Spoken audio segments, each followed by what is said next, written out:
चलो स्टार्ट करते हैं। अपने पेपर के लास्ट के कुछ एक दो क्वेश्चन अभी बचे हुए हैं क्या डिस्कशन के लिए? ठीक है, पहले उनको कंप्लीट कर लेते हैं, उसके बाद में नया चैप्टर स्टार्ट करते हैं।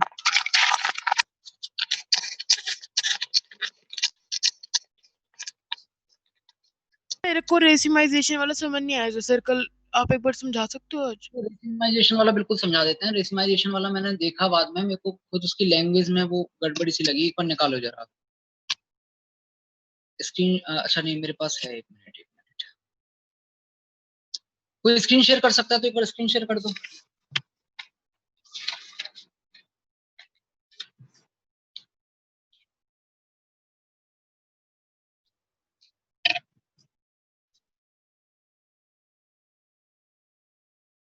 कर रहा है क्या कोई स्क्रीन शेयर? सर पोस्ट ही कर सकते हैं स्क्रीन शेयर। क्या कह रहे हो दिव्यांश? सर स्क्रीन शेयर बच्चों के लिए डिसेबल हो रखा है ना। अच्छा अच्छा अच्छा, कोई कर नहीं पाएगा। सर, हाँ जो कल आपने क्वेश्चन बताया था वो ऑप्टिकली प्योर, जिसमें हमें ऑप्टिकल प्योरिटी निकालनी थी, हाँ हाँ, वो वाला आप दोबारा समझा दोगे? अभी शिवम ने क्या बोला था थोड़ी देर पहले? नोटियाल सब शिवम अभी जब पता, कुछ कह रहा था, क्या मुझे बोला था? आवाज अभी सर मैंने नेट चेंज किया, मतलब आवाज नहीं आ रही थी। वही डिस्कस कर रहे हैं। ओके तो मैं क्वेश्चन देख लेता हूँ।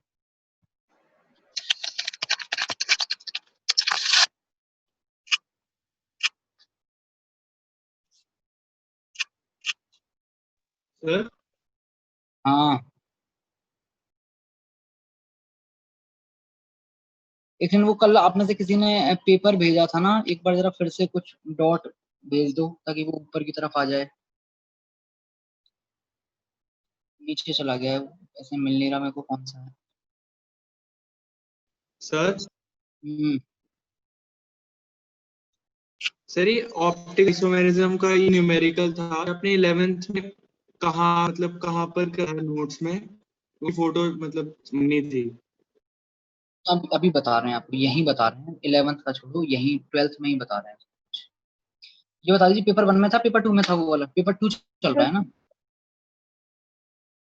2 में यस सर, 33 नंबर कौन सा था? पेपर 33 33 33, ठीक। ऑप्टिकली प्योर, एक सेकंड पहले मैं थोड़ा सा इसका ही डेटा लिख लेता हूँ, फिर स्क्रीन शेयर कर दूंगा आपके लिए। Optically pure S2 bromo octane, 2 bromo octane है S, और इसका अल्फा दे रखा है हमें, प्लस होता है ये।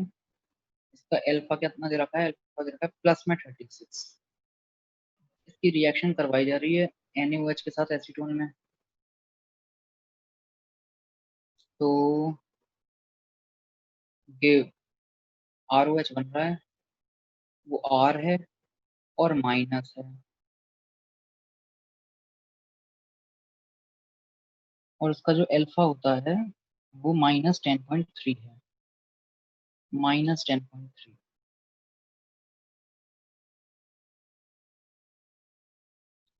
विद पार्शियली रेसिमाइज्ड, अच्छा फुल स्टॉप लग गया है यहाँ पर, 1 मिनट। ठीक है, with partially racemized bromo compound, partially racemized bromo compound है एक।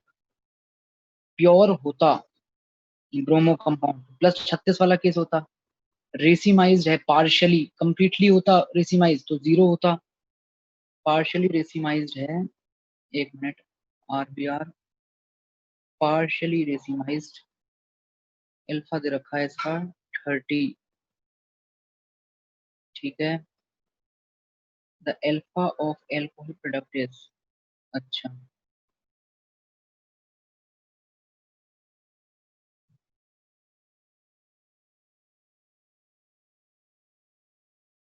Calculate the percentage optical purity of partially racemized bromo.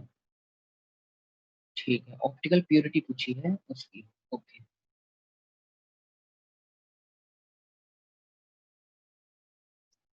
चलिए अब सब लोग इधर ध्यान दीजिए। सबसे पहले तो इसमें टर्म आ रहा है ऑप्टिकल प्योरिटी में। पहले तो आपको उस ऑप्टिकल प्योरिटी का मतलब बताता हूँ।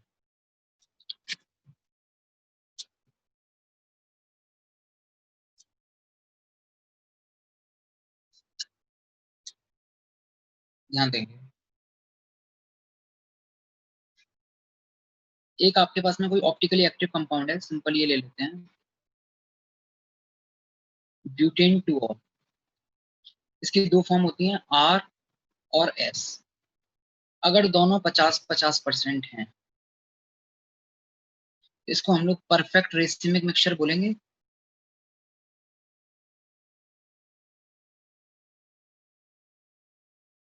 और इस टाइम जो इसका ऑप्टिकल रोटेशन आएगा वो कितना आएगा, 0 आ जाएगा ऑप्टिकल रोटेशन। और मान लेते हैं प्योर स्टेट में जो अल्फा होता है, प्योर स्टेट में अल्फा थोड़ी देर के लिए मान लेते हैं वो होता है क्या मानोगे, चलो 20 मान लेते हैं, +20, इसका अपने आप ही -20 हो जाएगा प्योर स्टेट। अब आपने क्या किया, एक सॉल्यूशन कुछ इस तरीके से बनाया, रेसिमिक मिक्सचर नहीं है, 5%। हाँ कवलिन क्या कह रहे हो? सर आपकी वीडियो बीच में ब्लर हो रही है और पॉज भी हो रही है। तुम्हारा नेट तो थोड़ा सर वीक लग रहा है, आज मेरा नेट ठीक है। ब्लर हो रहा है क्या भाई बीच बीच में? No sir. अब पूरी क्लियर। आज नेट में तुम्हारे में दिक्कत है थोड़ा। हाँ जी, 75% ये है और 25% ये है। ठीक, इस केस में क्या हुआ, देखो इसका जो 25% है वो इसके 25% को तो पूरी तरीके से न्यूट्रलाइज कर देगा। तो वो जो इसका 25% है, इसका 25% है, उसकी वजह से तो कोई रोटेशन आएगा नहीं। रोटेशन जो आएगा इतने में, वो आएगा इसके रिमेनिंग 50% की वजह से, आर के 50% की वजह से आएगा रोटेशन। तो इस केस में ऑप्टिकल रोटेशन कितना आएगा, ऑप्टिकल रोटेशन कितना आएगा? ऑप्टिकल रोटेशन अगर ये 100% होता आर, तो कितना आता है? +10 आएगा। हाँ जी, तो यहाँ पर आपके पास में 50% है तो कितना आएगा, +10 आएगा, +10 डिग्री। एक और केस देखो, इस बार ऐसा ले लेते हैं,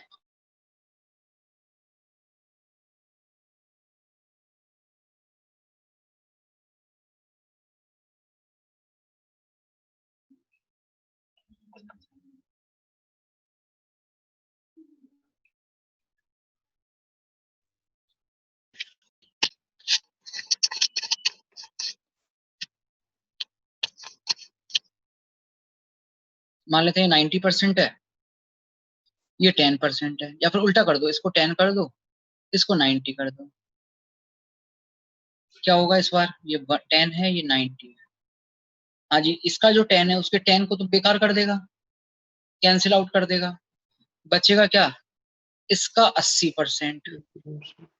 इसके 80% की वजह से कितना रोटेशन आएगा, -16। -6। इस बार रोटेशन जो आना है वो आ रहा है -16। तो यहाँ पर एक फॉर्मूला चलता है ऑप्टिकल प्योरिटी टर्म है, और उसी से रिलेटेड एक फॉर्मूला भी है ऑप्टिकल प्योरिटी।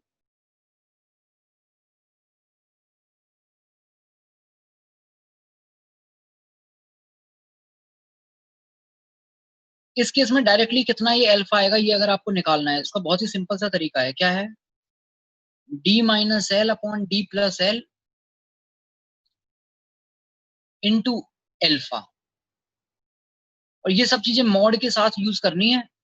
लास्ट में जो प्लस है या माइनस है वो डिपेंड करेगा कि आपका जो ज्यादा वाला परसेंटेज किसका है, डेक्स्ट्रो रोटेटरी का परसेंटेज ज्यादा है या लेबियो रोटेटरी का परसेंटेज ज्यादा है। जैसे इस वाले केस में अगर आपको निकालना है तो कैसे निकाल सकते हो आप, परसेंटेज का डिफरेंस जो कि कितना हो गया, 50/100 इंटू अल्फा कितना था, 20, कितना आ जाएगा, 10 आ जाएगा। इस वाले केस में आपको निकालना है डिफरेंस 80 सम 100 इंटू अल्फा कितना है, 20, सॉल्व कर लो, कितना आ जाएगा, 16 आ जाएगा। रही बात प्लस या माइनस, वो देख लो कौन सा वाला ज्यादा है, तो उसके हिसाब से साइन लगा देंगे। आ रही बात समझ में? तो ऑप्टिकल प्यूरिटी, ऑप्टिकल प्यूरिटी का क्या मतलब हुआ, ऑप्टिकल प्यूरिटी का मतलब ये हुआ कि कितना परसेंटेज बेसिकली वो है, ये हो जाएगी उसकी ऑप्टिकल प्यूरिटी। तो यहाँ पर अब हम आते हैं अपने क्वेश्चन पे, जो क्वेश्चन आपको दिया गया था। थोड़ा सा कॉम्प्लिकेटेड है। RBR एक कंपाउंड होता है और इसकी जो S फॉर्म है वो डेक्सट्रोरोटेटरी है और उसका जो प्योर स्टेट में जो अल्फा है वो +36 होता है। ROH जब इसकी रिएक्शन NaOH के साथ करवाते हैं तो ROH बनता है R वाला, और यहां से जो अल्फा आता है इसका, ये इसका अल्फा होता है -10.3। देखिए फुल स्टॉप लगा दिया है इसी के बाद में, जबकि मैंने कल क्या माना था कि जब इसके साथ रेसिमाइज्ड है तो ये अल्फा है। नहीं, वो मैंने गलत मान लिया था। ये लग गया फुल स्टॉप। अब उसके बाद में फुल स्टॉप के बाद की कहानी क्या कह रहा है, वो कह रहा है कि ये जो एल्कोहल है जिसका कि प्योर स्टेट में कितना है -10.3, अगर ये एक ऐसे आरबीआर के सॉल्यूशन के साथ है, इसी वाले आरबीआर के साथ, कैसा, जो कि कैसा है पार्शियली रेसिमाइज्ड। 100% रेसिमाइज्ड किसको कहते हैं, इसको 50%। बाकी ये सब सिचुएशन क्या होती है, पार्शियली रेसिमाइज्ड। तो पार्शियली रेसिमाइज्ड है, अगर 100% केवल एक होता कोई तो +36 होता, 100% रेसिमाइजेशन होता तो 0 हो जाता। पार्शियली रेसिमाइज्ड है तब उसका अल्फा 30 आ रहा है। अगर उस केस में इसका अल्फा 30 आ रहा है तो आप बता सकते हो क्या कि इसकी कौन कौन सी फॉर्म कितने कितने % होगी। बिल्कुल आसानी से हम बता सकते हैं। कैसे बताएंगे, इधर देखिए।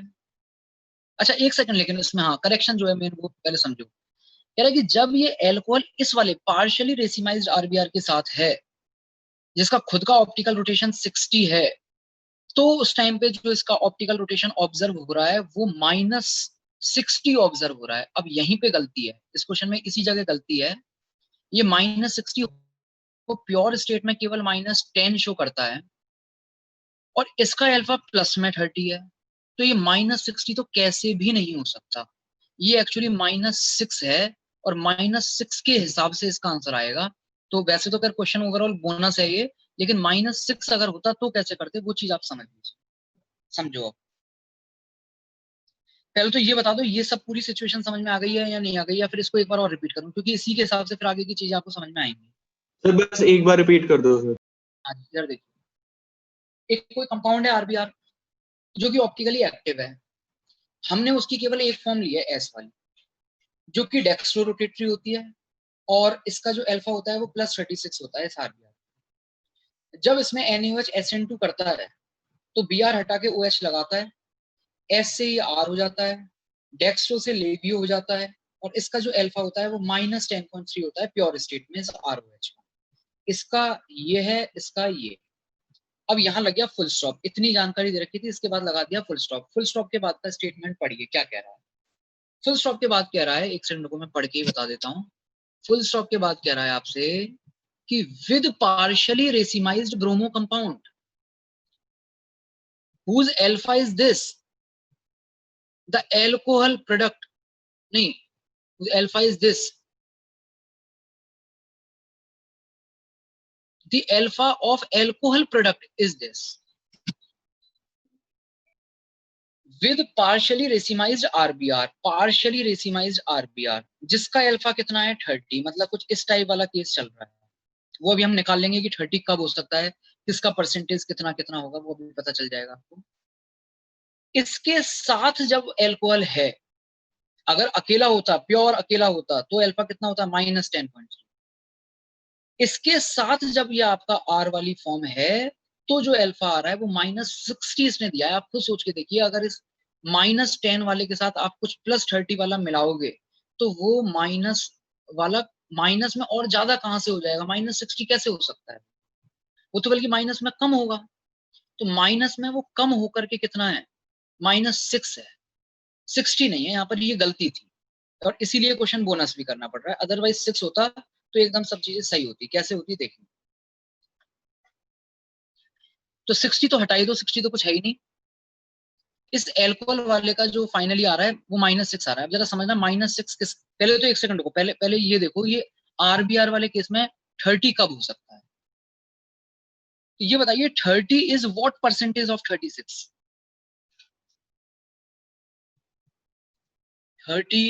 36 का कितना परसेंट है? 83। 5 into 100. 83। 83% है नहीं है? और यस 83 नहीं समझ में आ रहा है तो आप उसको ऐसे समझ सकते हो कि 5/6 या फिर रुको एक सेकंड, ऐसे आप लोगों को कॉम्प्लिकेटेड लग सकता है, मैं सिंपल तरीके से बता देता हूँ। अगर अल्फा 30 आ रहा है इस वाले फॉर्मूले से, अगर 30 आ रहा है, 30 कब आ सकता है? जब d minus L upon D plus L जो कि हमेशा 100 होता है इनटू अल्फा जो कि 36 है। ये इक्वेशन सेटिस्फाई कर रही होगी। यहाँ से d माइनस एल की वैल्यू बता दो, d माइनस एल की वैल्यू कितनी आ रही है? तो d माइनस एल आ गया हमारा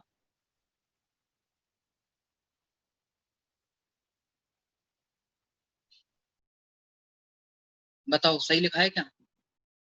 यस और d प्लस एल कितना है? 100 100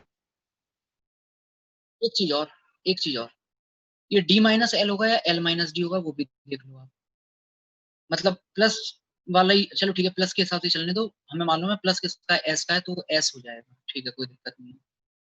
हाँ जी बोलो, परसेंटेज कितना कितना आ गया? दोनों को ऐड कर देते हैं, दोनों को ऐड करोगे तो ये कितना हो गया बताइए, सम कितना हो गया? 1100/6 1100/6। तो डी कितना आ गया?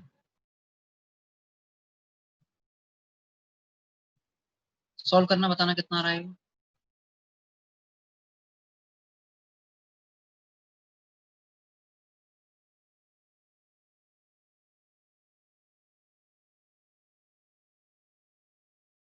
वो?91.6 यस 90 कुछ आएगा 90 91.6 एल वाला और बता दो, एल वाला कितना हो गया? 8.4 8.4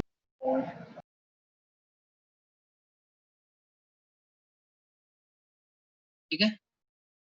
यस सर। अच्छा एक सेकंड, मैंने आपको ऑप्टिकल प्योरिटी का तो मतलब ही नहीं बताया है, बिल्कुल एक सेकंड। मैंने तो आपको ये बताया कि उस मिक्सचर का हम अल्फा डायरेक्टली कैसे निकाल सकते हैं, ये जो +10 और ये उसके लिए फॉर्मूला मैंने बताया। ऑप्टिकल प्योरिटी का क्या मतलब है, इधर देखो, ये जो सॉल्यूशन है इसमें ऑप्टिकल रोटेशन के लिए क्या चीज रिस्पॉन्सिबल है? इस पर्टिकुलर सॉल्यूशन में जो जिसका ऑप्टिकल रोटेशन +10 आ रहा है, इस ऑप्टिकल रोटेशन के लिए क्या चीज रिस्पॉन्सिबल है? 50% आर, बताइए, है ना? यस बस इसी को बोलते हैं ऑप्टिकल प्योरिटी। ऑप्टिकल प्योरिटी कितने परसेंट है इसमें? कितनी है? 50%। अच्छा इस वाले केस में ये -16 रोटेशन के लिए क्या चीज रिस्पॉन्सिबल है? 80% एस इसको क्या बोलते हैं हम? Optical purity. सर इस परसेंटेज को कहते हैं ऑप्टिकल प्योरिटी हाँ बेसिकली d-l से जो आता है उसको ऑप्टिकल प्योरिटी कहते हैं। भाई ऑप्टिकली कितना प्योर है वो बताओ ना। जो 10% और 90% था वो तो क्या था? इनका इंडिविजुअल परसेंटेज था। ऑप्टिकली क्या प्योरिटी है उसमें? ऑप्टिकली प्योरिटी ये है कि भाई इसका 10% जो है वो उसके 10% को तो बेकार कर देगा, तो जो रिमेनिंग उसका 80% है वो ऑप्टिकल रोटेशन शो कर रहा होगा। तो ऑप्टिकली कितना परसेंट प्योर है ये? ऑप्टिकल प्योरिटी हो जाएगी इसकी कितनी? 80%। अच्छा ये बताइए रेसिमिक मिक्सचर की ऑप्टिकल प्योरिटी क्या होती है? 0 है ना, क्योंकि वो ऑप्टिकल रोटेशन शो ही नहीं करता, उसकी ऑप्टिकल प्योरिटी क्या होगी? 0। तो ऑप्टिकल प्योरिटी कब आती है? जब आपके पास में डिफरेंस होने लगता है, और जो भी डिफरेंस है उसी को हम लोग क्या बोल देते हैं? Optical purity. तो ऑप्टिकल प्योरिटी बेसिकली क्या हो गई? ऑप्टिकल प्योरिटी हो गई d-l मॉड में। इसको कहते हैं percentage of d minus percentage of l का जो मॉड है उसको बोला जाता है ऑप्टिकल प्योरिटी। ये बताइए इस पर्टिकुलर केस में आपके पास आपको दोनों का परसेंटेज अब पता चल चुका है, तो सुनना जरा सिचुएशन क्या क्या है आपके पास।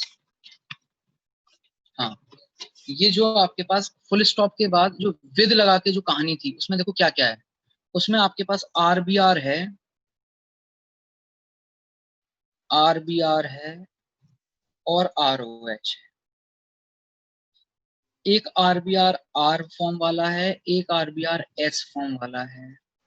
और ये ROH है। ROH तो ऑब्वियसली उस रिएक्शन से बना है, तो वो तो ये R वाला ही होगा। हाँ जी, इसका अल्फा कितना होता है? अल्फा अगर बात की जाए तो इसका अल्फा कितना होता है? इस केवल इस RBr R वाले का, RBr R वाले का अल्फा कितना होता है? -36। इस RBr S वाले का कितना होता है? +36। और इसका कितना होता है अल्फा? इसका होता है -10.3। ऐसा ऐसा होता है। लेकिन अब क्या था, हमने टोटल में कुछ परसेंटेज तो ये है और कुछ परसेंटेज ये है, और उसकी वजह से फाइनली आपके पास जो रोटेशन आ रहा है, फाइनल जो रोटेशन आ रहा है वो कितना आ रहा है? फाइनल रोटेशन आ रहा है आपका -6। अब आप सोच के देखिए, दो चीजें हैं, एक का अल्फा है -10.3 और एक का अल्फा है। इन दोनों का जो परसेंटेज है वो हम निकाल चुके हैं। पहले बता दीजिए परसेंटेज कितना कितना आ गया है आपके पास 91.6। 30 के हिसाब से। तो 30 अगर आया है प्लस में, इसका मतलब एस वाला ज्यादा होगा। एस वाला होगा आपका 91.6 सर +36 वाला। और ये वाला होगा 8.4। 8.4।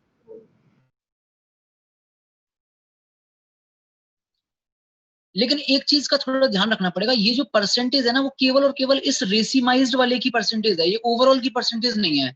ओवरऑल की परसेंटेज अगर होती है तो फिर तो ये तो बचा ही नहीं कुछ भी यहाँ पर, ये तो 100 तो यही हो गया। ठीक है, तो अब आपको क्या करना है, थोड़ी देर के लिए ये जो आपका RBr है इसको केवल एक ही कंपाउंड मानना है जिसका अल्फा कितना है, इसका कलेक्टिवली अल्फा कितना आ रहा है, इस पर्टिकुलर परसेंटेज के करस्पॉन्डिंग अल्फा कितना आ रहा है, ये आ रहा है 30। तो आपके पास एक सब्सटेंस है जिसका अल्फा है +30 और एक सब्सटेंस है जिसका अल्फा है -10.3, और वो आपको टोटल कितना दिख रहा है? टोटल उसका जो अल्फा आ रहा है वो -6 आ रहा है। तो बताइए ऐसा कब पॉसिबल है कि वो -6 आ जाए? पर ROH वाली की ज्यादा होगा कंसंट्रेशन सर। ज्यादा होएगी। ज्यादा होगी ROH की? Yes sir. तो वो बताइए कि कितनी ज्यादा होगी, कैसे निकालेंगे उसको? इसकी परसेंटेज x मान लीजिए थोड़ी देर के लिए, इसकी परसेंटेज y मान लीजिए। ठीक है, तो कैसे करोगे? रुको लगाओ, थोड़ा सा यूनिटरी लगाना है वैसे लगाने को तो। 1 मिनट, कैसे लगाएं? सर -10.3 पे। 1 मिनट रुको।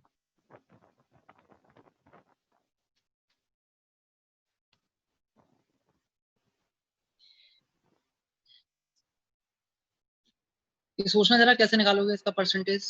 फ्रैक्शन मान लेंगे, x और y को 1 - x बोल देंगे, फिर इन दोनों की फ्रैक्शंस का सम वो मल्टीप्लाई करके -6 के इक्वेट कर देंगे। फिर x into -10.3 plus 100 - x into 30/100 equal to -6 नहीं कर सकते?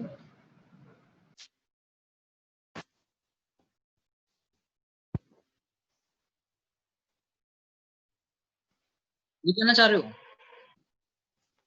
1 मिनट रुको। 36/40.3 आ जाएगा। ये लिखेंगे तो हम y को 1 - x लिख सकते हैं। 1 सेकंड।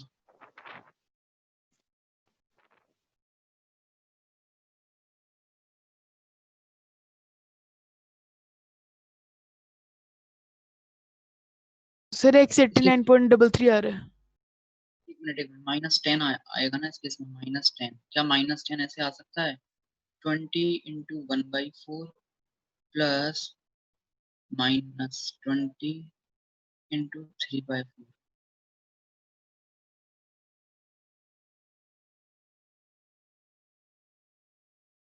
ठीक है, ठीक है, ठीक है, ठीक है। इधर देखो, 89.3 आएगा। x और 1 - x ले लेंगे ना। हाँ 1 - x लेना पड़ेगा सिर्फ y को। हाँ ठीक है, 1 - x ले लो। 89.3 आएगा। 89.33 आ जाएगा x। ठीक है, ठीक है। इसको सॉल्व कर लेते हैं, कितना आ रहा है ये? x 89.3 x आएगा 89.3। Yes, sir sir. 33 आएगा एग्जैक्ट। ठीक है, कोई दिक्कत नहीं है। और y कितना है, कितना हो जाएगा 10.7। 10.7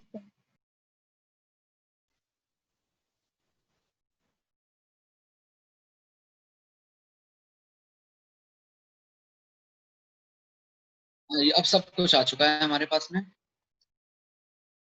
तो सबसे पहले तो इस क्वेश्चन का जो फर्स्ट पार्ट था,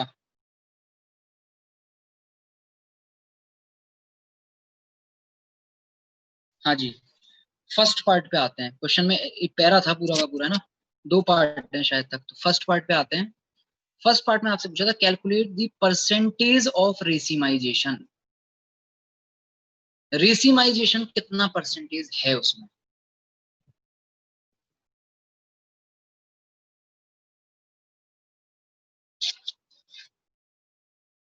एक सेकंड, इसके दो ऑप्शन सेम दिए हुए हैं क्या?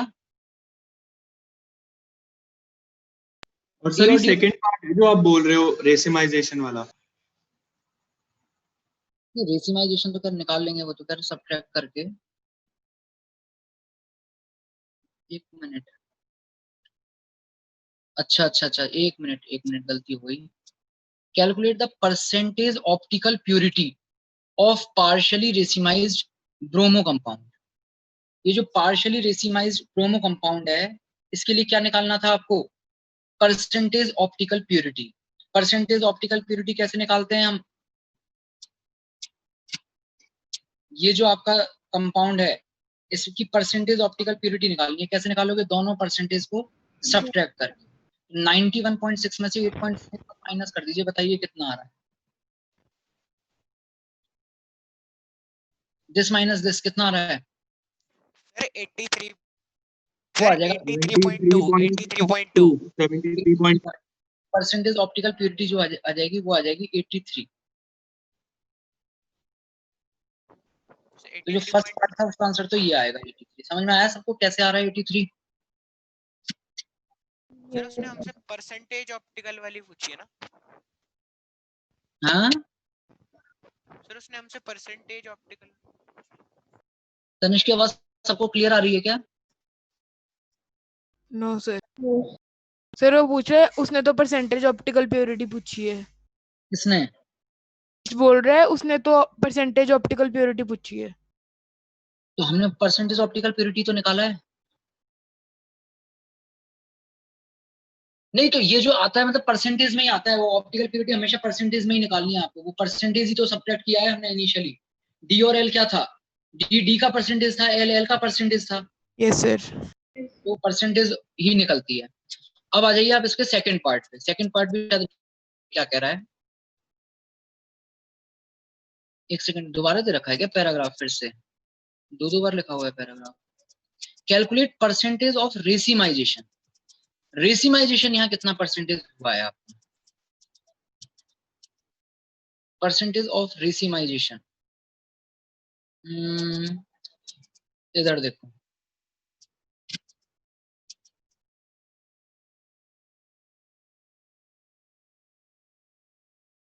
आपके पास कोई सब्सटेंस है जो -10.3 शो कर सकता है और वो -6 ही शो कर रहा है। इसका मतलब उसका कुछ पार्ट जो है वो नलीफाई हो गया, कुछ पार्ट का एक तरीके से रेसिमाइजेशन हो गया। तो वही पूछा है कि कितने पार्ट का रेसिमाइजेशन हो गया। तो हम ये देख लेते हैं कि ये जो आ रहा है वो कितने पार्ट की वजह से आ रहा होगा। तो 6 और 10.3 ये कितना परसेंटेज है? 6 10.3 का कितना परसेंटेज है?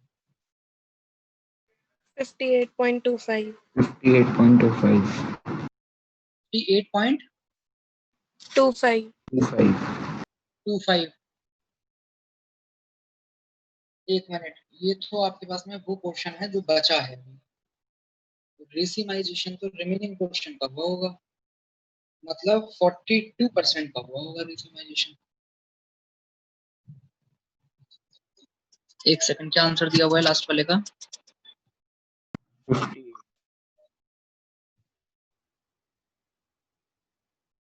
Percentage racemisation 58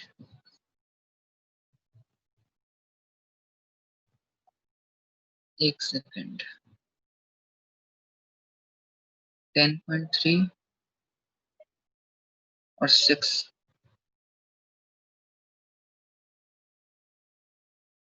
optical purity of alcohol optical purity आ गई 58%। ठीक है, वो तो 58% अगर ऑप्टिकल प्योरिटी है तो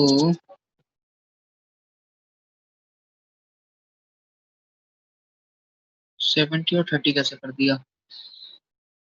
रेसिमाइजेशन 15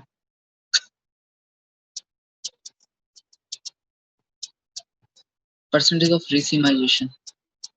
इधर देखो, सुनो, इसका आंसर तो करने वैसे मेरे को गड़बड़ी लग रहा है, मैं वैसे समझा देता हूँ। इधर देखिए, आपके पास में जो एल्कोहल है वो अच्छा खासा -10.3 शो कर सकता था, लेकिन अभी केवल -6 शो कर रहा है।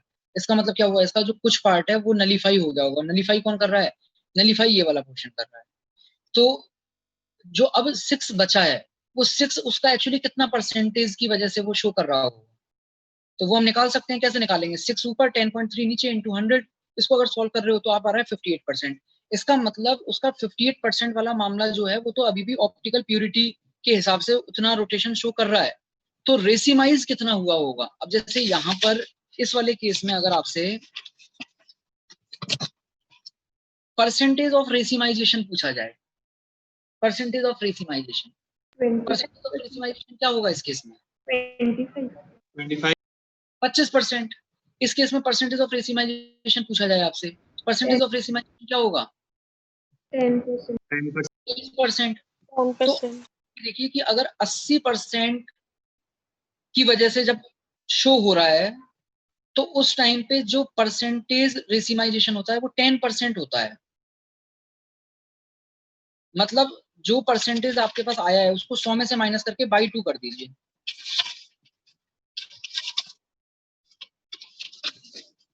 इसको जब हम 100 में से माइनस करेंगे कितना आएगा? 42। और 42 का बाई 2 करना पड़ेगा आपको अगर परसेंटेज रेसिमाइजेशन बताना है तो ये आ जाएगा आपका 21%।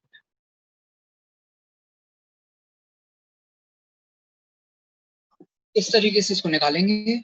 ये इस पे बेस्ड अगर कुछ क्वेश्चंस आपको करने हैं ऑप्टिकल प्योरिटी पे बेस्ड, तो मैं आपको 1 मिनट देखते हैं MS जॉन में अगर मिल जाए तो कुछ क्वेश्चन की अभी प्रैक्टिस आपको करवा देते हैं यहीं ताकि ये टॉपिक यहीं खत्म हो हमारा।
और मतलब D माइनस एल को हम ऑप्टिकल प्योरिटी कह देंगे और D या फिर L में जो भी छोटा होगा उसको हम रेसिम।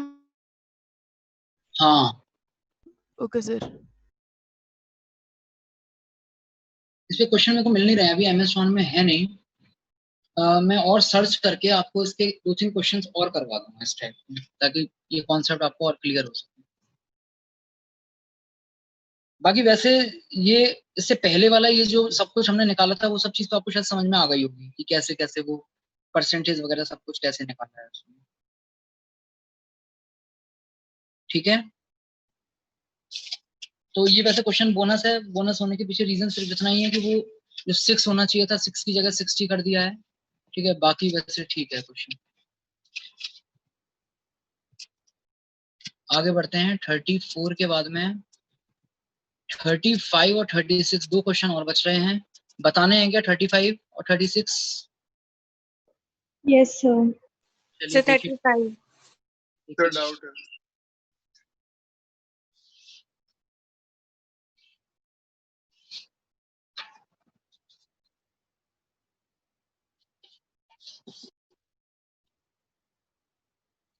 क्या कह रहा है 35 में, a single monochloride A is obtained on photochlorination of a hydrocarbon।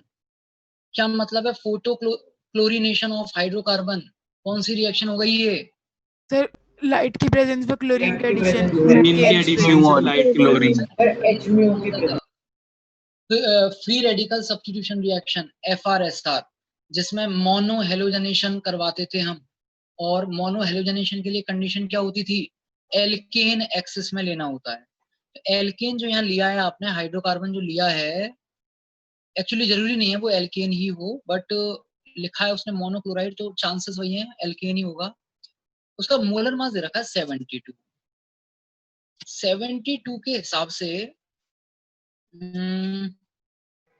CN 5 carbon होंगे। एक मिनट, H2N+2, तो 5 कार्बन वाले केस में 5 कार्बन का फॉर्मूला होता है C5H12, 70 + 12, 5 नहीं सॉरी 60 + 12। बताइए आ गया समझ में? जो आपका हाइड्रोकार्बन है वो C5H12 होगा, पेंटेन। पेंटेन आप Yes, जानते हो, पेंटेन आप जानते हो 3 होते हैं, कौन कौन से? N pentane, pentane neopentane. और नियोपेंटेन। अब ये बताओ अगर इसका मोनो हेलोजनेशन हो तो टोटल कितने मोनोक्लोराइड बना सकते हो आप यहाँ से? ठीक है, 3। सर इससे 4। हाँ मतलब मैं ऑप्टिकल रोटेशन नहीं, वो ऑप्टिकल आइसोमेरिज्म नहीं काउंट कर रहा हूँ अभी, नॉर्मल वैसे ही बता रहा हूँ। ओके हाँ जी, इस केस में कितने होंगे? 4। यस इस केस में कितना होगा? 1। तो बताइए वो जो कंपाउंड है C5H12 वो यही होना चाहिए या नहीं होना चाहिए गिवन क्वेश्चन में? Yes sir. यस कह रहा है कि सिंगल मोनोक्लोराइड इज ऑब्टेन्ड, बनता ही एक है, तो फिर यही होगा। फिर कह रहा है ए क्या है? ए है मोनोक्लोराइड। पहले मोनोक्लोराइड बना दीजिए, ये बन गया हमारा मोनोक्लोराइड, इसको ए नाम दिया जा रहा है। कह रहा है this A on treatment with Mg in dry ether followed by reaction with ethanol। Mg और ड्राई ईथर में बताइए RMgX बन गया नहीं बन गया? Yes sir. Yes sir. और फिर उस RMgX की रिएक्शन आप किसके साथ करवा रहे हो? एल्डिहाइड से।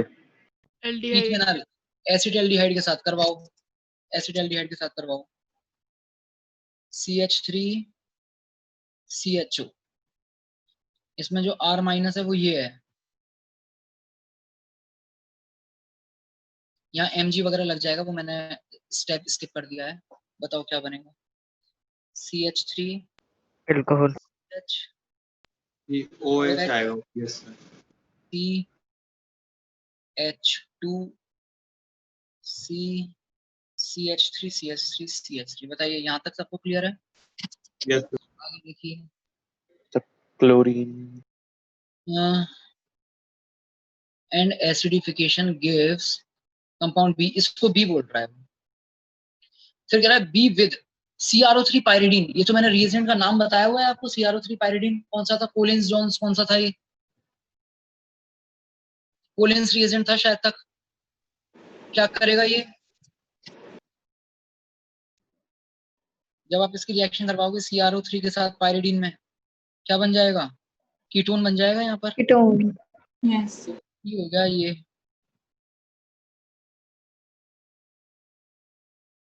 This is compound C।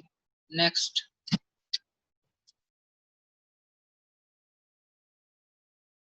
The compound C is also obtained as the only product of reductive ozonolysis of a hydrocarbon D. अच्छा, only product of reductive ozonolysis, ठीक है। कोई एक हाइड्रोकार्बन है, उसकी रिडक्टिव ओजोनोलिसिस, तो पहली बात तो बताओ वो हाइड्रोकार्बन एल्कीन होगी या नहीं होगी?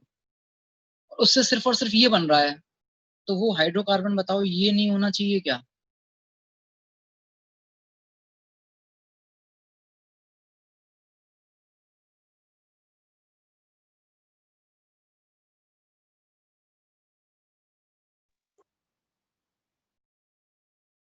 बताइए, इस कंपाउंड की अगर आप रिडक्टिव ओजोनोलिसिस करवाते हो तो इधर से भी वही बनेगा और इधर से भी वही बनेगा, और दोनों कंपाउंड यही होंगे या नहीं होंगे? देख के बताओ। यस सर, यही होंगे। कंपाउंड हो गया डी। वो लगवाता है कि इसकी ट्रांसफॉर्म भी हो सकती है ना, डी में आपके पास सिस और ट्रांस दोनों ही हैं अभी, अगर पूछ ले तो, क्योंकि दोनों से बनेगा। आगे बढ़िए। अच्छा, डी का उसने हमें मॉलिक्यूलर फॉर्मूला और दिया है, एक बार चेक कर लेते हैं। H23 तो गड़बड़ हो गया, H23 कैसे हो सकता है? इवन नंबर होना चाहिए था। एक सेकेंड, C14 1 2 3 4 5 6 7 7 14 14 के साथ H कितने होने चाहिए थे? 28 और 30 होने चाहिए थे, लेकिन एक डबल बॉन्ड आ गया, तो ये होने चाहिए 28। फॉर्मूला होना चाहिए C14H28, और दे क्या रखा है वो 23, तो वो समझ में आ गया, वो 3 नहीं है, वो 8 ही है, गलती से लिख दिया है उसने। Which consumes 1 equivalent of H2 in presence of PDC। तो ठीक है, ये एक पाई बॉन्ड की वजह से H2 क्या 1 मोल इस पे एब्जॉर्ब हो जाएगा, और ये कंपाउंड किस में कन्वर्ट हो जाएगा? C14H30 में कन्वर्ट हो जाएगा। तो सब कुछ अब हमें पता चल चुका है। अब आ जाते हैं क्वेश्चंस पे। पहला पार्ट है, व्हाट इज द स्ट्रक्चर और फॉर्मूला ऑफ हाइड्रोकार्बन। वो स्टार्टिंग वाला हाइड्रोकार्बन क्या था आपका? तो ये तो C हो जाएगा या नहीं हो जाएगा? हाइड्रोकार्बन क्या है? Neopentane, C option. Neopentane is hydrocarbon. Second part पे आइए, कंपाउंड बी इज, बी के बारे में पूछा है, बी बताओ बी क्या है, और 2 उसमें भी डिग्री कंपाउंड, अल्कोहल। बस केवल उसका टाइप बताना है, तो बी हमारा एक 2 डिग्री अल्कोहल है, आंसर हो जाएगा। क्वेश्चन में C14 H28 ही दिया हुआ है। H28 दिया हुआ है, तो सेकंड पार्ट में 28 लिखा है, फर्स्ट में 23। यस, सेकंड पार्ट में 28। हाँ सेकंड पार्ट में 28 और फर्स्ट पार्ट में 23 है, तो ठीक है, वो तो समझ में आ ही गया था हमें, 28 ही होगा वो। 23 तो वैसे भी नहीं हो सकता ना एक पूरे कंपाउंड का फॉर्मूला, तो उसकी जरूरत भी नहीं पड़ी क्वेश्चंस में। ऐसे भी तक ही पूछा। तो जिस हिसाब से पैराग्राफ दिया हुआ था उतना बड़ा क्वेश्चन था नहीं ये, है ना, बहुत सिंपल सा क्वेश्चन था। क्वेश्चन कंप्लीट हुआ आपका। आगे बढ़ते हैं, हेडिंग डाल लीजिए। अब देखिए, अब मैं नेक्स्ट बताता हूँ, अब हम आगे क्या पढ़ने वाले हैं। अब हम लोग बेंजीन रिंग को इंट्रोड्यूस करने जा रहे हैं। तो बेंजीन रिंग से रिलेटेड मेनली 3 कंपाउंड हम लोग अभी पढ़ेंगे। एक तो खुद बेंजीन, उसके बाद में बेंजीन के अलावा हम लोग पढ़ेंगे एराइल हैलाइड, और उसके बाद में हम लोग पढ़ेंगे फिनॉल। इसमें मेन जो रिएक्शन होंगी वो सब एक ही टाइप की होंगी। बेंजीन की कैरेक्टरिस्टिक रिएक्शन क्या है? बेंजीन की characteristic reaction electrophilic addition. Electrophilic substitution. Addition नहीं होता बेंजीन में, substitution. Electrophilic substitution characteristic reaction तो वही होगी। उसके अलावा कुछ छोटी मोटी कुछ रिएक्शंस और भी देखेंगे साथ में, ठीक है। तो स्टार्ट करते हैं हम इसको। हेडिंग डाल लीजिए, एरोमेटिक कंपाउंड या फिर बेंजीनोइड एरोमेटिक कंपाउंड्स। तो क्या बोला आपने, हेडिंग दोबारा? सिंपल बेंजीन, बेंजीन हेडिंग डाल दीजिए, या फिर benzenoid aromatic compounds. Benzenoid aromatic, हाँ जी। वो अल्कोहल ईथर वाला खत्म हो गया पूरा चैप्टर। अल्कोहल ईथर खत्म हो गया, जो फिनॉल है वो इसमें आएगा। बेंजीनोइड एरोमेटिक कंपाउंड, इसमें हम लोग क्या क्या पढ़ेंगे? इसमें देखो, वैसे तो अगर हमारे सिलेबस में जो आते हैं वो 4 कंपाउंड आते हैं इस कैटेगरी में, एक बेंजीन। सर और इपॉक्साइड्स। इपॉक्साइड तो ईथर का ही पार्ट था संजीत। इपॉक्साइड की जो रिएक्शन है वो ऑलरेडी हमने पढ़ ली कि अगर एसिडिक मीडियम है तो कैसे होगी और बेसिक मीडियम है तो कैसे होगी। और अगर आप मेथड ऑफ प्रिपरेशन पूछना चाहते हो तो मैं अभी आपको मेथड ऑफ प्रिपरेशन इसके बता देता हूँ। रुको, एक्चुअली कर चुके हैं इसको वैसे हम। हाँ जी, इसमें अब हम लोग 3 कैटेगरी के कंपाउंड पढ़ेंगे। कौन कौन से? एक तो बेंजीन, दूसरा एराइल हैलाइड, और तीसरा हम लोग पढ़ेंगे फिनॉल। इस कैटेगरी में एक और कंपाउंड आता है एनिलीन, लेकिन एनिलीन हम लोग अभी नहीं पढ़ सकते क्योंकि अभी हमें नाइट्रोजन वाली रिएक्शंस नहीं पता। ये हम लोग पढ़ेंगे जब हम एमाइंस पढ़ रहे होंगे। एमाइंस के साथ इसको ले जाएंगे। बाकी अभी बेंजीनोइड एरोमेटिक कंपाउंड में हम लोग केवल ये वाले 3 पढ़ेंगे, इसको बाद में पढ़ेंगे एनिलीन। तो बेंजीनोइड एरोमेटिक कंपाउंड में सबसे पहले फर्स्ट आप लोग हेडिंग डाल लीजिए बेंजीन। बेंजीन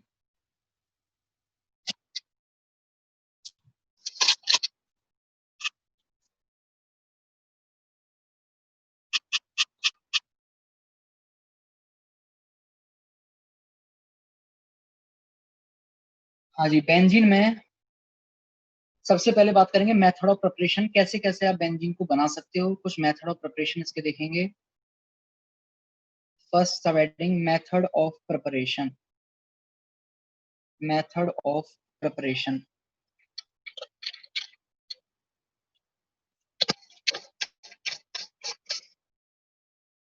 तो सबसे पहले बेंजीन हम बनाते हैं सिंपल एल्केन से। ये एल्केन में एनसीईआरटी में एक रिएक्शन दी हुई है, वहीं से हम शुरुआत कर रहे हैं। फर्स्ट मेथड,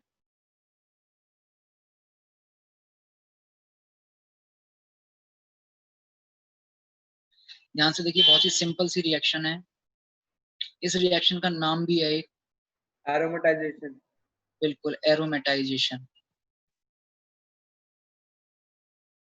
क्या है रिएक्शन? रिएक्शन है CH3। बेंजीन के लिए कम से कम कितने कार्बन चाहिए आप? 6। 6 कार्बन तो चाहिए ही होंगे। ये ले लिया भाई आपने, एन हेक्सेन ले लिया। बस अब पूरा खेल कैटलिस्ट का है जो आप यहाँ लेने जा रहे हो। अगर किसी को याद हो 11th क्लास का, बताओ क्या यूज करते थे यहाँ पर? नहीं याद? NaI इधर। ना ना ना ना, Al2O3 Cr2O3 प्लस Al2O3। ये एनसीईआरटी में रिएक्शन है, एल्केन वाले चैप्टर में गिवन है। ठीक है, तो ये एन हेक्सेन एरोमेटाइज हो जाता है और यहां से आपके पास बेंजीन रिंग बन जाती है। तो अगर आपसे यहाँ पूछ लिया जाए कि ये क्या काम कर रहा है, यहाँ पर क्या काम कर रहा है? ये काम कर रहा है डीहाइड्रोजनेशन का।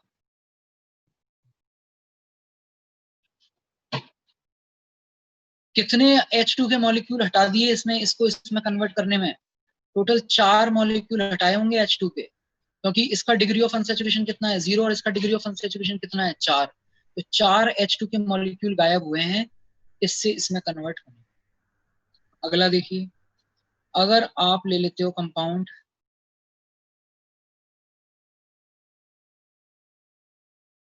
होल 5 CH3, सेम रिएजेंट, एक एक्स्ट्रा है, क्या बन जाएगा? टॉलुइन।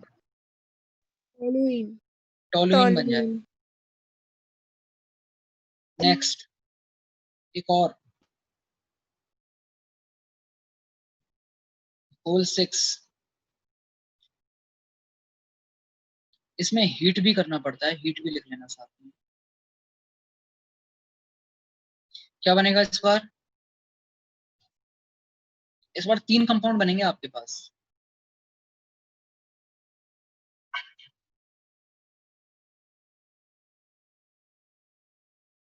क्या बोलते हैं इसको? डाइलीन। जाइलीन। कौन सा है ये वाला जाइलीन? ऑर्थो ऑर्थोजाइलिन। मेटाजाइलिन भी बनेगा, पैराजाइलिन भी बनेगा। लिख लीजिए फर्स्ट मेथड बेंजीन बनाने का। सर ये आपने अल्केन्स में नोटबुक में भी कराया था? क्या कह रहे हो? ये आपने नोटबुक में भी लिखवाया था? नहीं नहीं नहीं, ये नोटबुक में नहीं करवाया होगा मैंने। ओके इसको सर। मैं बेंजीन के साथ पढ़ाता हूँ रिएक्शन।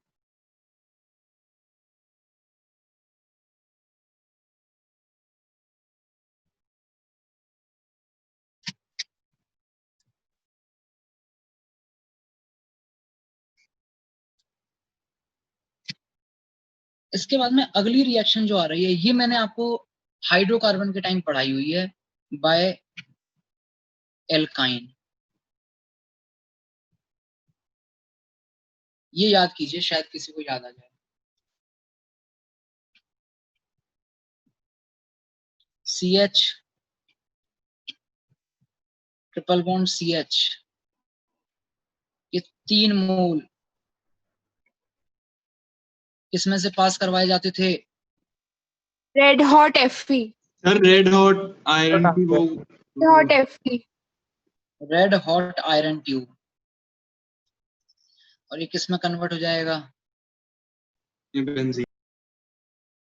कैसे चलता है प्रोसेस?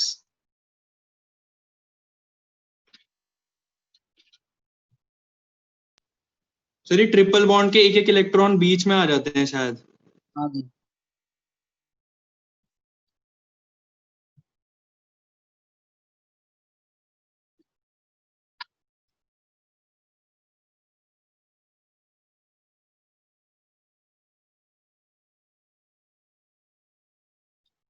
आपके पास में CH टोटल 6 बार CH हो जाएगा, और जो डबल बॉन्ड ट्रिपल बॉन्ड है वो डबल बॉन्ड में कन्वर्ट होके इस तरीके से अपने आप को रीअरेंज कर लेगा, बेंजीन बन लेगा। एक और देखिए इसी में, एक तो ये लिख लो, एक और लिखो उसमें।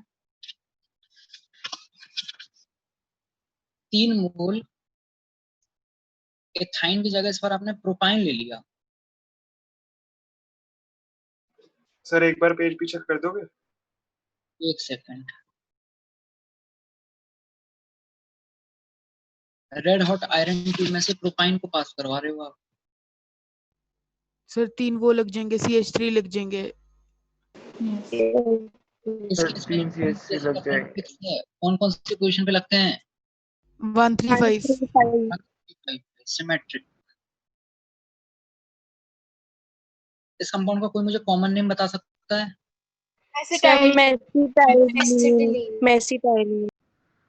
मेसिटिलीन। लिख लीजिए।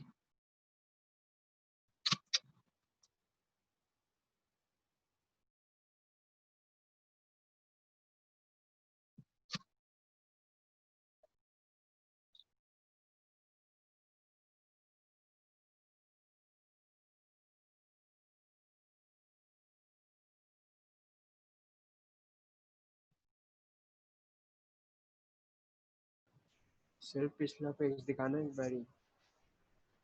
हाँ जी, बेंजोइक एसिड से बेंजीन बनानी है, कैसे बना सकते हो बताओ, क्या करें?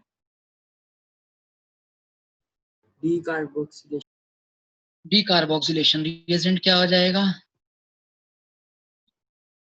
CaO। इस रिएक्शन का इंटरमीडिएट क्या होता था डीकार्बोक्सिलेशन का? Carbon ion. Carbon ion. Benzene पे माइनस पॉसिबल है?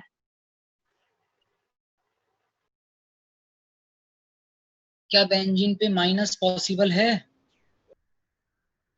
बिल्कुल पॉसिबल है, प्लस पॉसिबल नहीं है। माइनस में कोई दिक्कत नहीं है, माइनस तो पॉसिबल है, माइनस कोई दिक्कत नहीं करेगा। प्लस क्या कर रहा है?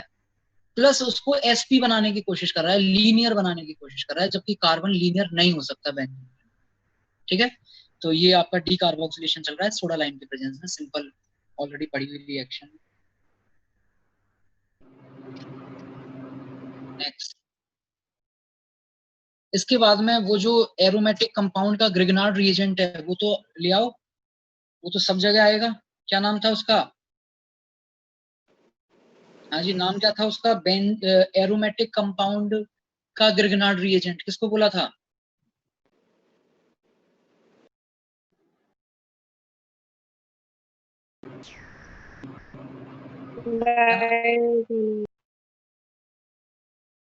बेंजीन डाइअज़ोनियम सॉल्ट, ले आइए बेंजीन डाइअज़ोनियम सॉल्ट। और ये मैंने आपको बताया हुआ है कि इससे अगर हमें बेंजीन बनानी है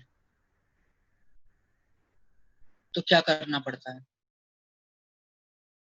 बताइए कैसे इससे बेंजीन बना सकते हो। बताया है मैंने। स्टीम स्टीम से H3PO स्टीम से फिनॉल H3PO2 बिल्कुल H3PO S3PO2 S3PO2 का कॉमन नेम जानते हो?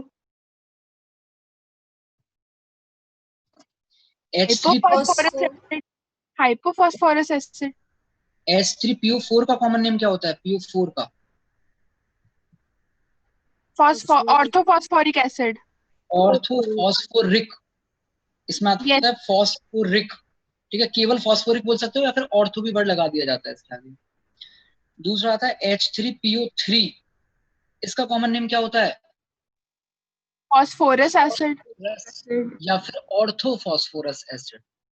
और थर्ड आता है आपका H3PO2, इसका नाम होता है हाइपोफॉस्फोरस एसिड। हाइपोफॉस्फोरस एसिड, यहाँ हाइपोफॉस्फोरस एसिड लिया जा रहा है बेंजीन डाइअज़ोनियम सॉल्ट के साथ, और यहाँ बेंजीन इस तरीके से आप बना सकते। नेक्स्ट, और कोई मेथड बेंजीन बनाने का? बिल्कुल है हमारे पास एक मेथड इसके अलावा। इसके अलावा देखिए एक मेथड है आपके पास, फिनॉल की रिएक्शन आप जिंक डस्ट के साथ करवा दीजिए।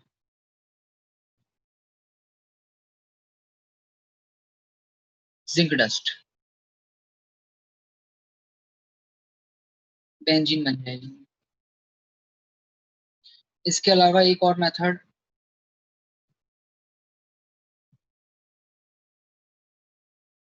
जो SO3H है, इसकी एसिडिक मीडियम में, बस मीडियम हल्का सा एसिडिक कर दीजिए आप। एसिडिक मीडियम में बड़ी आसानी से यहाँ से SO3 अपने आप हट जाता है। इसको डीसल्फोनेशन कहते हैं, डीसल्फोनेशन। इसकी वैसे मैकेनिज्म पढ़ेंगे हम लोग बाद में। अभी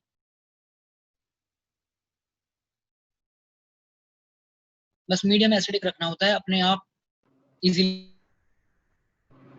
SO3H हट जाएगा।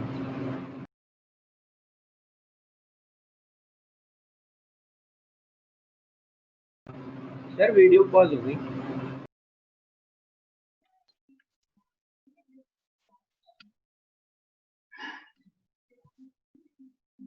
नेक्स्ट। हाँ जी बेंजीन सर वीडियो बहुत अनक्लियर आ रही है। क्या कह रहे हो? सर अभी आपने जो लास्ट में बोला ना सुनाई नहीं दिया, वीडियो पॉज हो गई। सर 6th वाला बताना एक बार। 6th वाला जो है, इसमें इसको बोलते हैं benzene sulphonic acid. Benzene sulphonic acid के साथ में जब आप H+ लोगे तो ये सल्फोनिक वाला जो ग्रुप है SO3 जो है वो यहाँ से इजीली हट जाता है। अभी जब मैं आपको बेंजीन रिंग की इलेक्ट्रोफिलिक सब्स्टिट्यूशन रिएक्शन पढ़ाऊंगा, वहां पर बताऊंगा कि कैसे ये SO3 आसानी से हट जाता है और कैसे बेंजीन बन जाता है। अभी केवल याद रखिए कि इसके साथ H+ लेने पे बेंजीन बन जाता है। प्रोसेस का नाम सल्फोनेशन। फोर्थ वाले मेथड में हम कोई भी एसिड ले सकते हैं कि H3PO2 कंपलसरी है? ओनली कंपलसरी है H3PO2, कोई भी नहीं चलेगा। इसका रीजन क्या है? कुछ उसकी मैकेनिज्म होती होगी, इतने रीजन नहीं जानने दो।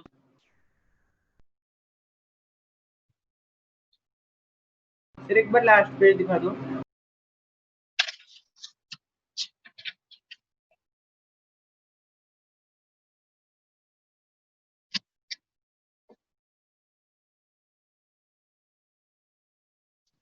सर फोर्थ रिएक्शन का साइड प्रोडक्ट क्या बनता है?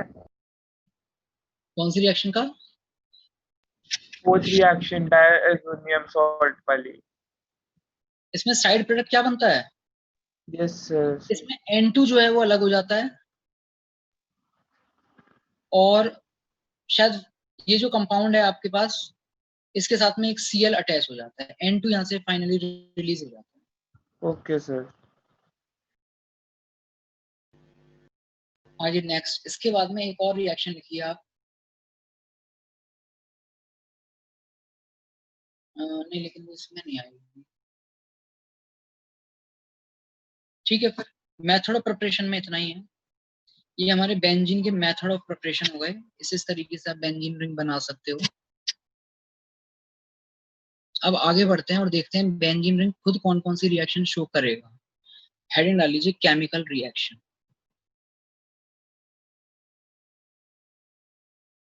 केमिकल रिएक्शन,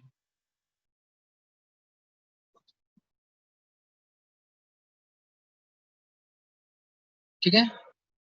लिखिए, इसमें स्टेटमेंट लिखना स्टार्ट कीजिए।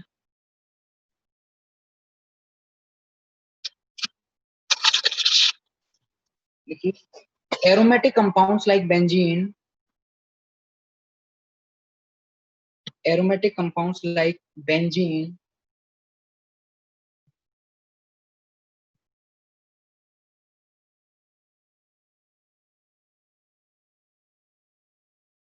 do not give addition reaction, do not give addition reactions।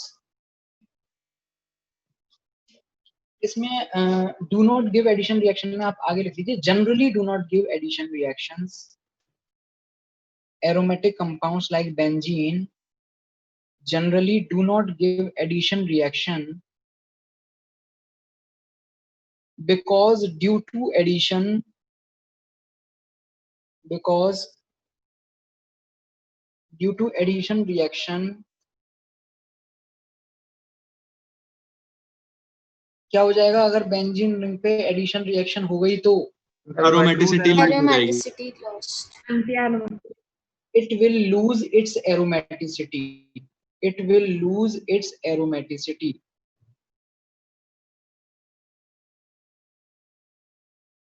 अपनी एरोमेटिसिटी लूज कर देगा।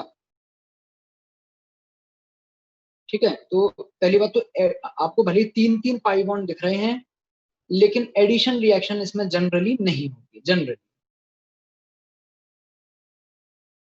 लेकिन फुल स्टॉप लगा के लिख लीजिए या फिर उसी में कंटिन्यू कीजिए।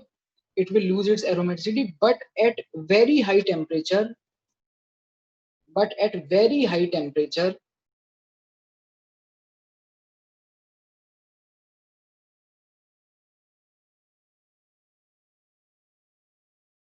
but at very high temperature benzene ring gives few reactions like alkene,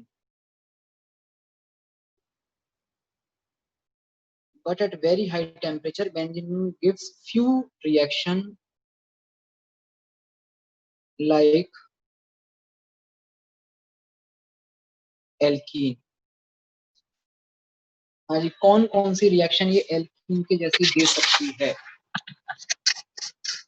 पहली बात तो देखो, कंडीशन तो पहले ही लगा दी है हमने, इतनी आसानी से नहीं देगी बेंजीन जैसी रिएक्शन, बहुत हाई टेम्परेचर पे देगी। एडिशन रिएक्शन देना ये इसकी खासियत नहीं है, अलग टाइप की रिएक्शन देती है ये।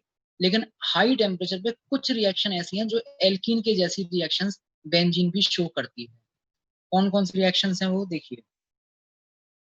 फर्स्ट H2 निकल। जरा बताइए एक एल्कीन इसके साथ क्या रिएक्शन शो करती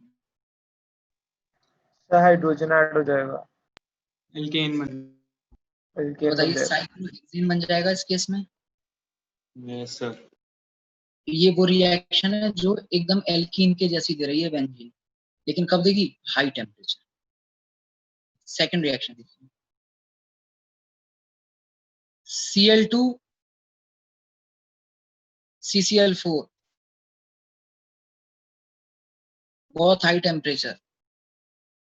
सोच के बताइए एल्कीन पर Cl2 in presence of CCl4 क्या करता था? सर क्लोरीन ऐड करवाते हैं दोनों तरफ, ऐड हो जाएगा दोनों पे, दोनों डबल बॉन्डेड उस पर क्लोरीन ऐड। यहाँ भी हो जाएगा।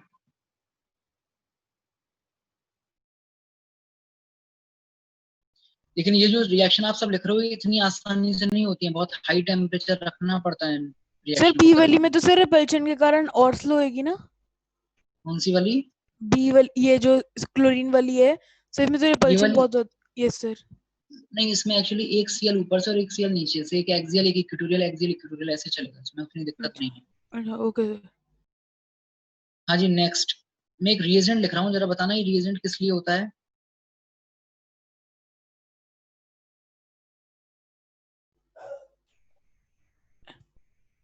Ozonolysis reductive. रिडक्टिव ओजोनोलिसिस के लिए होता है, ठीक है। और क्या ले सकते हो आप रिडक्टिव ओजोनोलिसिस के लिए इसके अलावा? एक और चलता है Me2S dimethyl sulphide, dimethyl sulphide भी ले सकते हो। तो ये सब क्या करेंगे, ओजोनोलिसिस। थोड़ा सोच के बताइए, अगर इसमें ओजोनोलिसिस हुई तो क्या बनेगा। बेंजीन में अगर आपने ओजोनोलिसिस करवाई तो क्या बनेगा?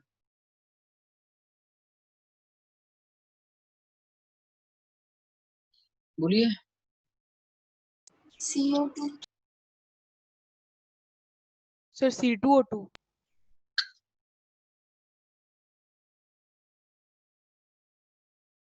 3 मोल बनेंगे इसके। क्या है ये कंपाउंड?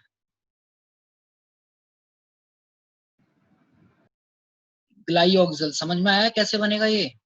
देखो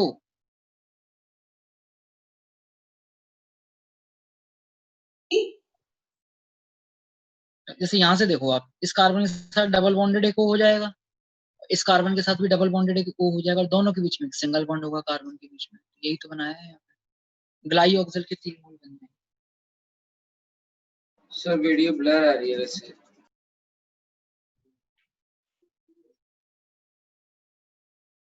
अभी ठीक है? No sir. सर दिख रहा है पर सब कुछ क्लियर।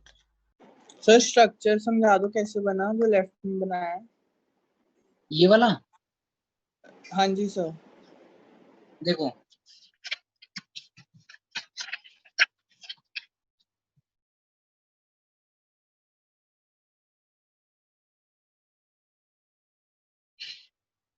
ये बताओ, इसकी अगर आप ओजोनोलिसिस करवाओगे तो क्या बनाओगे? रिडक्टिव ओजोनोलिसिस से इससे क्या बनेगा?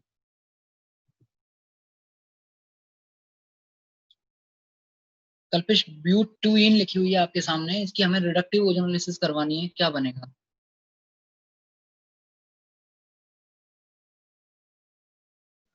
moles of acid aldehyde. एक सेकंड, कल्पिश को बोलने दो।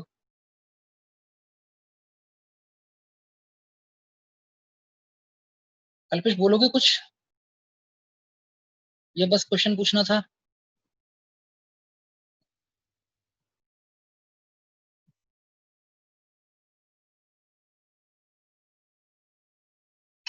सर इथेनॉल नहीं बनेगा? इतनी देर में सोच के बताया है। ओजोनोलिसिस मालूम है क्या कल्पेश? सर याद नहीं है। याद नहीं है ना, तो आज आप ओजोनोलिसिस एक बार पढ़ लेना, उसके बाद में फिर इस चीज को देख लेना, ठीक है। आज जाकर के ओजोनोलिसिस पढ़ी हुई है या नहीं पढ़ी हुई है? टर्म सुना हुआ लग रहा है नहीं लग रहा है, ये हाँ, बताओ। हाँ जी सर। है ना, तो आज घर जाकर के 11th की कॉपी उठा करके, घर जाके क्या घर पे तो हुई, तो कॉपी बस केवल उठानी है और पढ़ लेना आज, ठीक है। जहां पर भी कुछ ऐसा लगे 11th का रेफरेंस है, आप उसको उस दिन पढ़ लिया करो, अगली क्लास में पूछ लिया करो मुझसे कि सर आपने कल ऐसे ऐसे वो लिया बताया था, उसके बाद में मैंने 11th वाला भी पढ़ लिया, फिर मुझे नहीं समझ में आ रहा, अब आप बता दो, तो मैं बता दूंगा। अब आपको वो 11th वाला कुछ भी याद है नहीं, जबकि मैंने ऑर्गेनिक स्टार्ट करने से पहले ही बोला था कि भाई आप एक बार 11th वाला हल्का सा रिवाइज कर लो, ताकि इस टाइप के क्वेश्चंस आपको ना पूछने पड़े। क्या करोगे कल्पेश आज? सर ओजोनोलिसिस का पढ़ना है। पढ़ना है ना, और फिर कल पूछना मुझसे अगर नहीं समझ में आए तो। हाँ जी सर। ये मैंने इसका प्रोडक्ट वगैरह सब लिख दिया है, ट्राई करना ओजोनोलिसिस समझने के बाद कि ये बन रहा है नहीं बन रहा है, नहीं बन रहा है तो पूछ लेना, नहीं तो फिर कोई दिक्कत ही नहीं। सर एक बार नोट करने दो।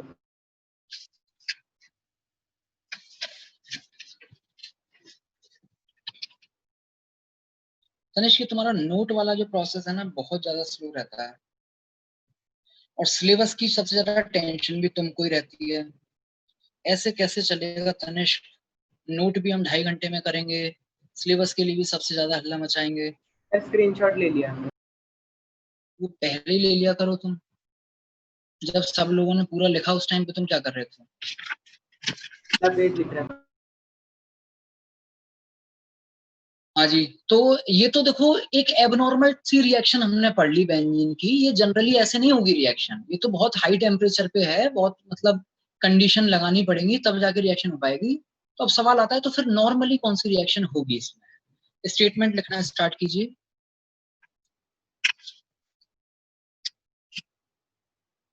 देखो, देखिए, benzene ring is electron rich.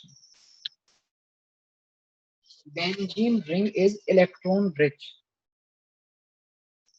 बताओ क्यों कह रहे हैं बेंजीन रिंग को इलेक्ट्रॉन रिच? पाई बॉन्ड्स के कारण। जो पाई बॉन्ड है ना आपके पास में, 3 पाई बॉन्ड, तो पाई इलेक्ट्रॉन का जो क्लाउड है वो उस रिंग के ऊपर और रिंग के नीचे। रिंग जो है आपके पास में, जो मॉलिक्यूलर प्लेन है, वो पाई बॉन्ड के लिए बताओ नोडल प्लेन है या नहीं है? जो बेंजीन रिंग वाला प्लेन है वो हमारे तीनों पाई बॉन्ड के लिए नोडल प्लेन का काम कर रहा होगा या नहीं कर रहा होगा? यस पाई बॉन्ड कैसे बन रहा होगा? किसी भी कार्बन पे पी ऊपर की तरफ आ रहा होगा, नीचे जा रहा होगा, फिर बगल वाले कार्बन पे पी ऑर्बिटल ऊपर और नीचे लो बन रही होंगी, और फिर उसमें ओवरलैपिंग हो रही होगी, साइड वे ओवरलैपिंग। तो साइड वे ओवरलैपिंग में जो प्लेन है, वो प्लेन में तो कोई इलेक्ट्रॉन होता ही नहीं है ना, या तो ऊपर होंगे या तो नीचे होंगे इलेक्ट्रॉन। बात समझ में आई? ड्रॉ करके दिखाऊं? केमिकल बॉन्डिंग का पार्ट है, 11th क्लास में पढ़ाया था आपको। आगे समझ। ठीक है ना, नोडल प्लेन होगा उसके लिए। तो अब आपके पास इसमें जो रिंग है, रिंग का जो प्लेन है, उसके ऊपर भी आपको इलेक्ट्रॉन दिख रहे हैं घूमते हुए, क्योंकि रेजोनेंस चल रहा है, और नीचे भी इलेक्ट्रॉन है घूमते हुए। तो बेंजीन रिंग ओवरऑल अच्छी खासी इलेक्ट्रॉन रिच रिंग है। स्टेटमेंट कंप्लीट कीजिए। Benzene ring is electron rich, therefore. अगर इसके पास इतने सारे इलेक्ट्रॉन हैं तो बताइए एक इलेक्ट्रोफाइल इसकी तरफ अट्रैक्शन फील करेगा या नहीं करेगा? खिंचा चला आएगा एक इलेक्ट्रोफाइल इसकी तरफ, जिसको इलेक्ट्रॉन चाहिए, और इसके पास इलेक्ट्रॉन है। Therefore, electrophile will be attracted toward it. Therefore,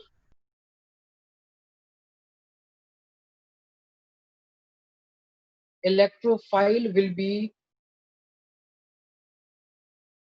attracted towards it. और न्यूक्लियोफाइल कभी हिम्मत कर पाएगा क्या इसके पास आने की? नहीं सर।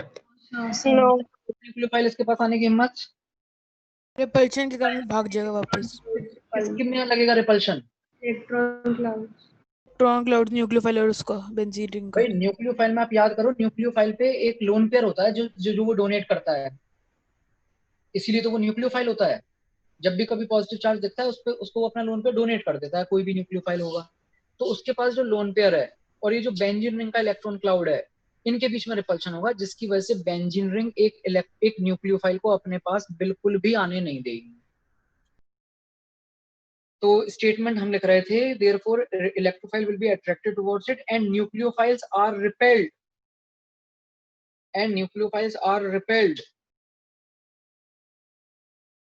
तो अब देखिए, इलेक्ट्रोफाइल इसके पास आ सकता है, न्यूक्लियोफाइल तो आ नहीं सकता। अगर इलेक्ट्रोफाइल आ रहा है, इलेक्ट्रोफाइल दो तरीके की रिएक्शन शो कर सकता है, या तो इलेक्ट्रोफिलिक एडिशन रिएक्शन जो एल्कीन देती थी, या फिर इलेक्ट्रोफिलिक सब्स्टिट्यूशन रिएक्शन। क्या यहाँ एडिशन हो पाएगा? No sir. तो पहले ही हमने रिजेक्ट कर दिया ऊपर ही, एडिशन रिएक्शन तो इतनी आसानी से होती नहीं है। तो सिर्फ और सिर्फ कौन सी रिएक्शन होंगी यहाँ पे? सब्स्टिट्यूशन। स्टेटमेंट कंप्लीट कर लीजिए। Nucleophiles are repelled, so it generally show, so it मतलब benzene ring generally shows, so it generally shows electrophilic substitution reaction, bracket में लिख लीजिए ESR, electrophilic substitution reaction। चलिए, तो ये इलेक्ट्रोफिलिक सब्स्टिट्यूशन रिएक्शन जो हो गई वो आपकी बेंजीन रिंग की क्या हो गई? Characteristic reaction. Mainly benzene ring इसी टाइप की रिएक्शन शो करेगी, कुछ अलग हो सकता। हाँ, ब्रैकेट में क्या बोला आपने? ई ब्रैकेट से पहले क्या बोला है मैंने, ये बताओ। ब्रैकेट से पहले मैंने क्या बोला है? तो मेरे सवालों का भी जवाब दिया करो यार, केवल मैं ही आपके सवालों का जवाब सुना दूंगा। अगर आपको अपने सवाल का जवाब चाहिए, पहले जो मैं पूछ रहा हूँ उसका भी जवाब दो आप। ब्रैकेट से पहले क्या बोला है मैंने? Sir electrophilic substitution reaction. अब मुझे इसको ब्रैकेट में शॉर्ट में लिखना है, क्या लिखूंगा मैं ई के बाद? सर E1 भी हो सकती थी, वो तो E2 भी हो सकती थी। मतलब तुमने वो पूरा सुना ही नहीं, मैंने पूरा क्या था? ESR, ESR, इलेक्ट्रोफिलिक का E, सब्स्टिट्यूशन का S, रिएक्शन का R।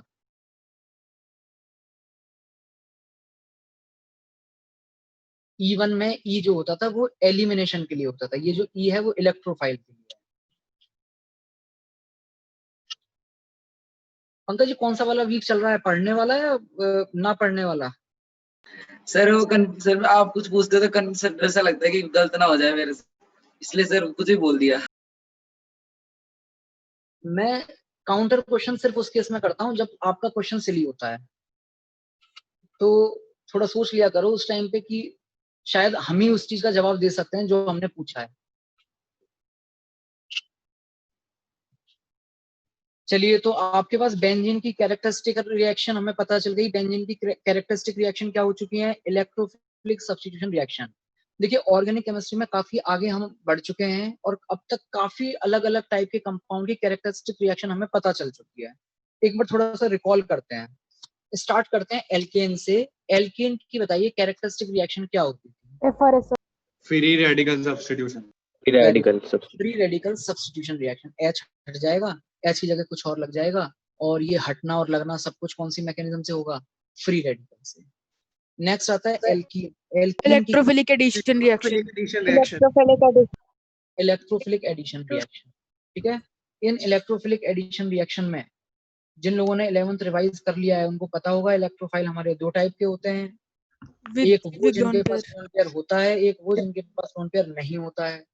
जिनके पास लोन पेयर होता है, सॉरी जिनके पास लोन पेयर नहीं होता है, वो इंटरमीडिएट बनाते हैं प्योर कार्बोकैटायन, और जिनके पास लोन पेयर होता है वो बनाते हैं classical carbocation. Non classical carbocation. क्या मेजर डिफरेंस होता है क्लासिकल कार्बोकैटायन और नॉन क्लासिकल कार्बोकैटायन?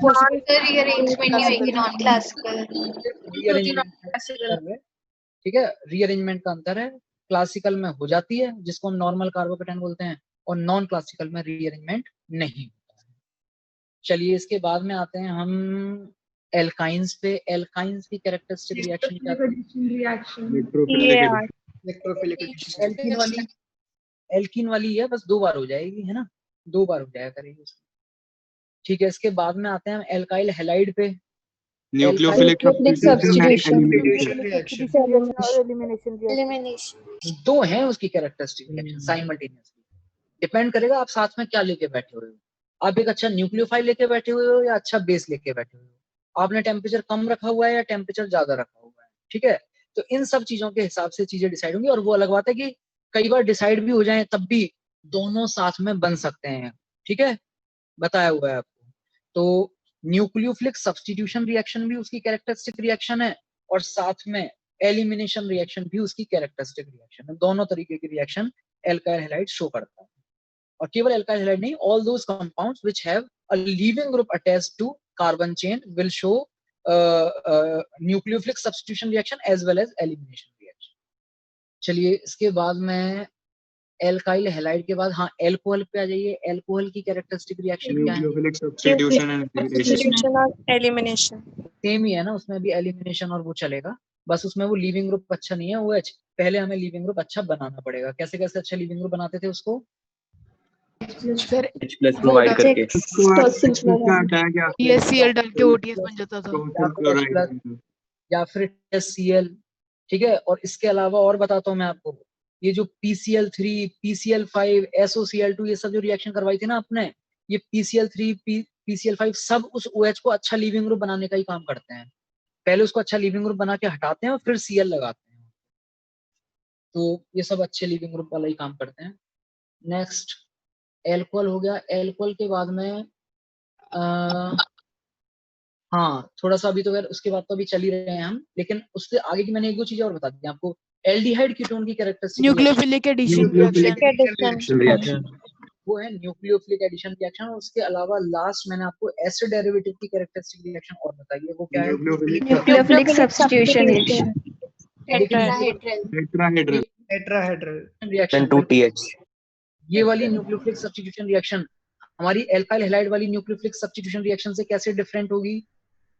इसमें टेट्राहेड्रल होगा कार्बन। इसमें जो इंटरमीडिएट बनेगा आपका वो टेट्राहेड्रल होगा, और एल्काइल हैलाइड के केस में जो इंटरमीडिएट बनता था SN2 में, वो कैसा होता था shape? Trigonal bipyramidal. Very good, ठीक है। तो ये हमारी कैरेक्टरिस्टिक रिएक्शंस हो गई हैं। अब इस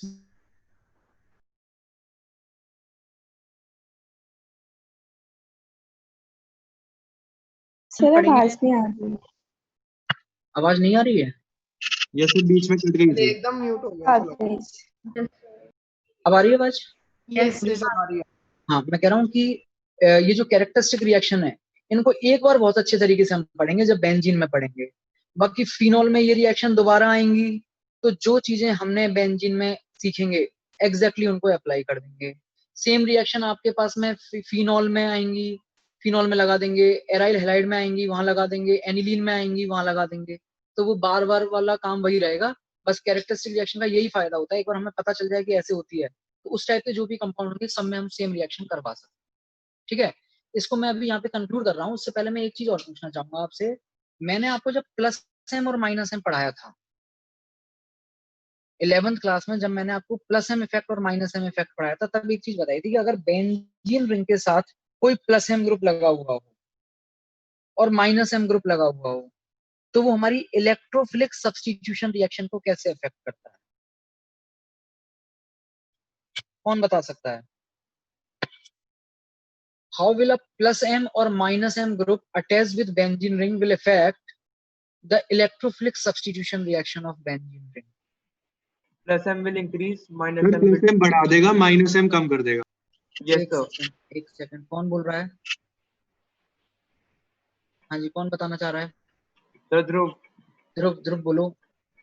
प्लस एम वाला इंक्रीज कर देगा और माइनस एम वाला डिक्रीज। क्या इंक्रीज कर देगा? इलेक्ट्रोफिलिक सब्स्टिट्यूशन रिएक्शन की रेट को इंक्रीज कर देगा। क्यों इंक्रीज कर देगा? सर क्योंकि वो इलेक्ट्रॉन्स इंक्रीज कर देगा बेंजीन रिंग के अंदर। एग्जैक्टली, प्लस एम क्या करता है? लोन पे डोनेट करता है भी अपना, बेंजीन रिंग को और इलेक्ट्रॉन दे रहा है। और वो जो इलेक्ट्रोफाइल आ रहा है उस बेंजीन रिंग के पास में, वो भी किस वजह से आ रहा है? उन्हें इलेक्ट्रॉन्स की वजह से तो आ रहा है। तो इलेक्ट्रॉन डेंसिटी बढ़ने की वजह से रेट बढ़ जाएगी। ठीक है, इसके अलावा एक चीज और बताई थी, इसमें प्लस एम एक काम और करता है ध्रुव, रेट बढ़ाने के साथ साथ।